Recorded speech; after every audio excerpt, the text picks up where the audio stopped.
সূরা আদ-দুহা এর 2 নং আয়াত হচ্ছে ওয়াল্লাইলি ইযা সাজা। আলোচ্য আয়াতের অর্থ হলো আর শপথ রাত্রির যখন তা নিস্তব্ধ হয়ে যায়। আলোচ্য আয়াতের সংক্ষিপ্ত তাফসীর হলো এই আয়াতে আল্লাহ তাআলা শান্ত, নিস্তব্ধ ও অন্ধকারাচ্ছন্ন রাতের শপথ করেছেন।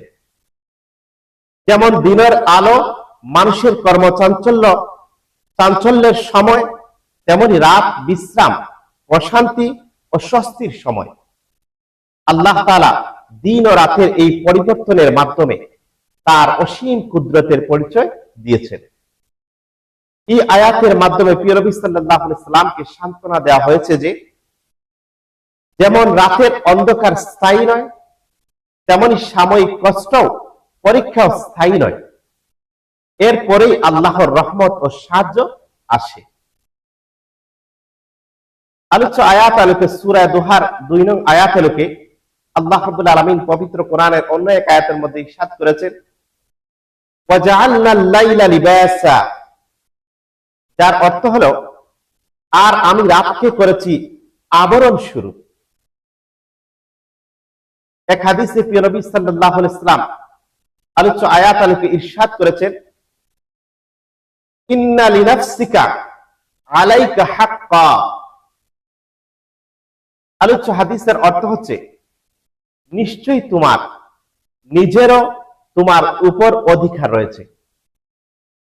আলোচ্য আয়াতের অনেকগুলি শিক্ষা ও করণীয় রয়েছে।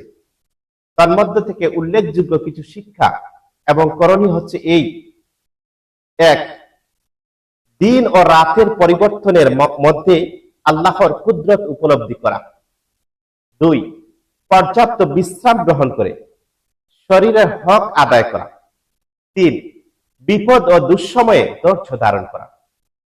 4, সাময়িক কষ্টকে স্থায়ী মনে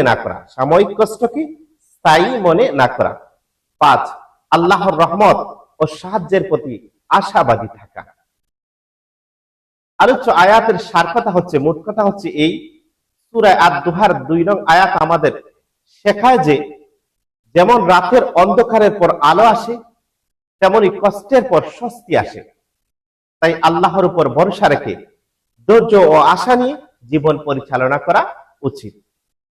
আল্লাহ রাব্বুল আলামিন যেন আমাদের প্রত্যেক মুমিন মুসলমানকে সূরা দুহা এর এই যথার্থ আয়াতের যথার্থ মর্মার্থ অনুধাবন করে চলার তৌফিক দান করেন।